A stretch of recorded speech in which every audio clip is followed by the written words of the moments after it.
When we talk about Pakistan-Chinese relationship, it's the oldest relationship between Pakistan with any other country. China is the oldest relationship.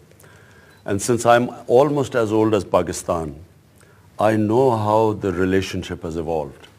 So if there's one relationship which people of Pakistan have always felt that in our times of need, we can depend on one country, China has always been that country. So we have a very special relationship with China. The people of Pakistan have always looked upon China very positively as a friend.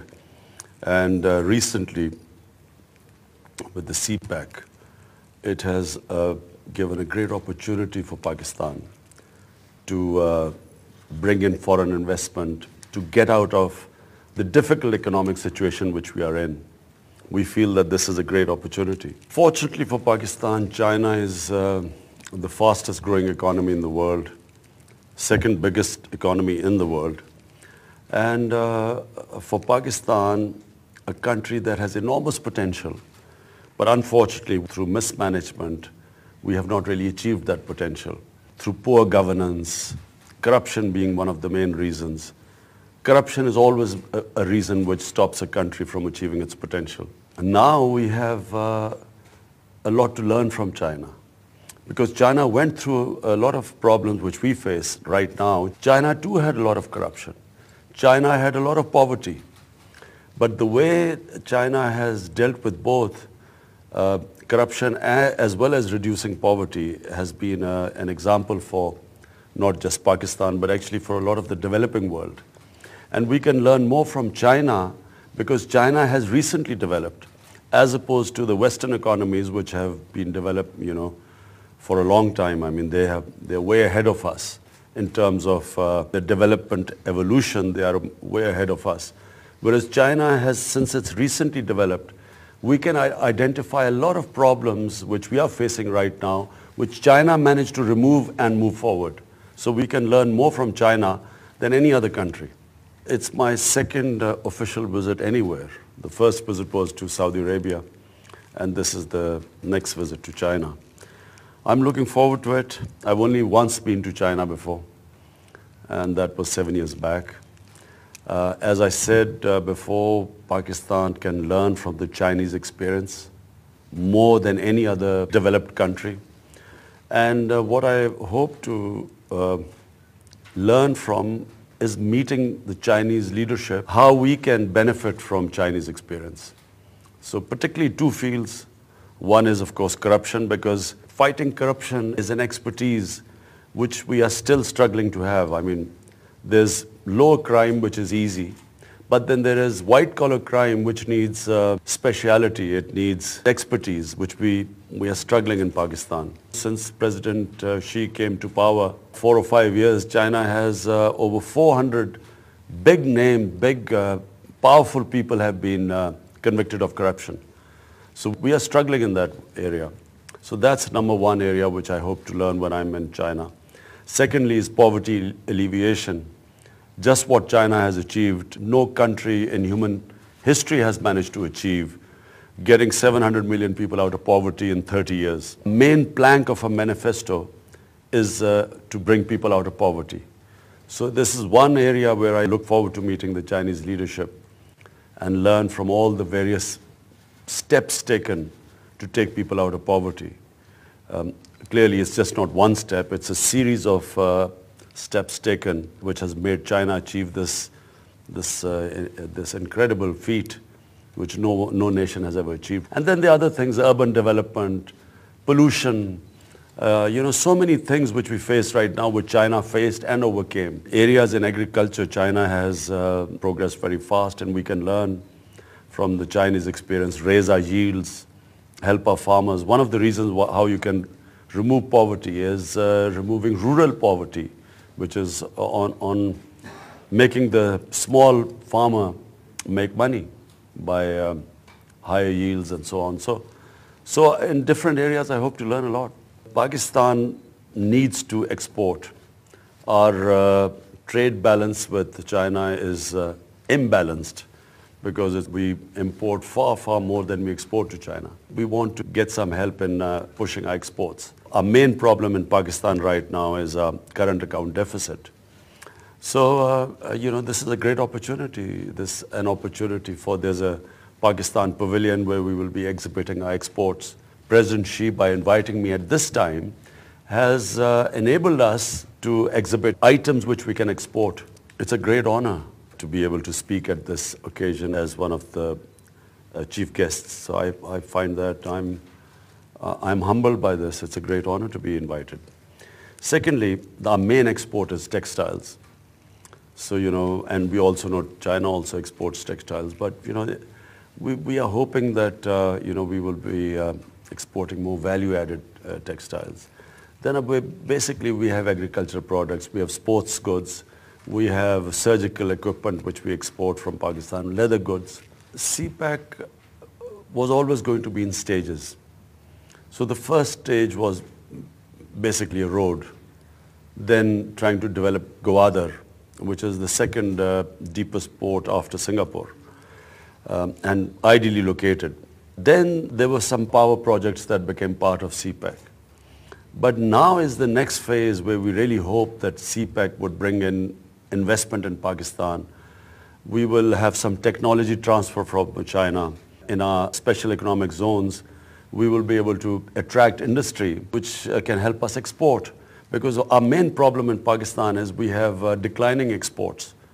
And we really need to push our exports so that our current account deficit can be balanced. The next phases of CPEC will now be these industrial zones and in the industrial zones investment. But in the social sector, we also are looking forward to affordable housing is one of the projects we hope the Chinese will have. Agriculture, very important. Technical education, very important again. I was just seeing a presentation on fisheries. China is way ahead of any other country in fisheries, and we have done almost no work in this area. And Pakistan has tremendous potential in fisheries because we have a 700-kilometer coastline which has not been utilized. And then urban waters where there's no new thing that has come up is caged fishing, which China is probably the leading country in that. We hope that this partnership with China will help us develop these sectors. The economic challenge we faced, the biggest challenge was current account deficit, a declining foreign exchange reserves, and the fear was that we would not be able to meet either import obligations or service our debts. Hence, the immediate thing was to redress this balance. That could only have been done two ways. One was going to the IMF. The other one was seeking help from friendly countries who would help bolster up our foreign exchange reserves. So we have gone on these two tracks. Saudi Arabia has really been very generous. They've given us help. We have asked from another friendly country, UAE. We've asked help from them and hope to get some good news there. And again, with China, we hope that this trip will help us. Even when we go to the IMF, we will not be demanding that much loan from that, which might bring in conditionalities, which will be tough for our people. Because traditionally, IMF conditionalities put in a lot of burden on the common man, inflation, and then they squeeze the economy, the growth rate goes down, there's unemployment. And already the people are suffering in Pakistan. So the last thing we want is to put more burden on them. So our strategy is very straightforward, that we hope that even if we do go to the IMF, we do not take such a big loan, which then don't bring such strong, stringent IMF conditionalities, which will put burden on our people. That's our strategy, really. It's true, there are countries now scared of China's success. China's exports are growing at an alarming rate for some countries, and therefore you are seeing barriers being put in the way of Chinese exports. So we can see that trend. If you stop globalization, actually the world trade contracts after that. Globalization with certain checks and balance is healthy for world trade. And if for some reason the global trade is prohibited or impediments are put in the way, then the whole world suffers because the world trade contracts. I'm all for globalization, but I also do believe that in Pakistan, I'm strictly speaking about Pakistan, because we have had very poor governance, at the moment we are struggling to compete, our exports are struggling to compete. But we do believe that the steps we have taken, the reform program which we have implemented in Pakistan, it's a very tough reform program which we have implemented for strengthening our institutions and improving our governance system. And once our governance system improves and the cost of doing business in Pakistan goes down, we will then be able to compete in world trade. We have struggled right now, and when a country struggles, that's when it needs help. So it needs certain help. The industries need help to stand on their feet. And once they get going, and I think China is an example of that country, because first your economy was closed, but as you open up, your industries competed with the world, and as we all know, Chinese are exporting more than any other country.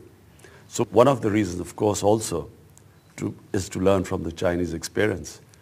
You know, how we can improve ourselves and how improve our trade balance, how exports can compete. The Chinese development model is unique. The Western models were driven by the private sector.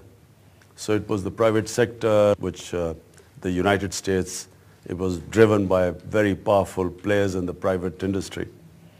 And Europe also, there were big players in them.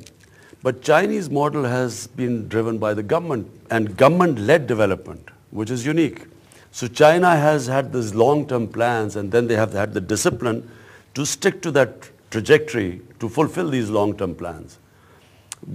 Problem with democratic governments like ours, which are 5 years, and after every 5 years you have to have elections. Unfortunately, problem with our governments have been that they only look for 5 years.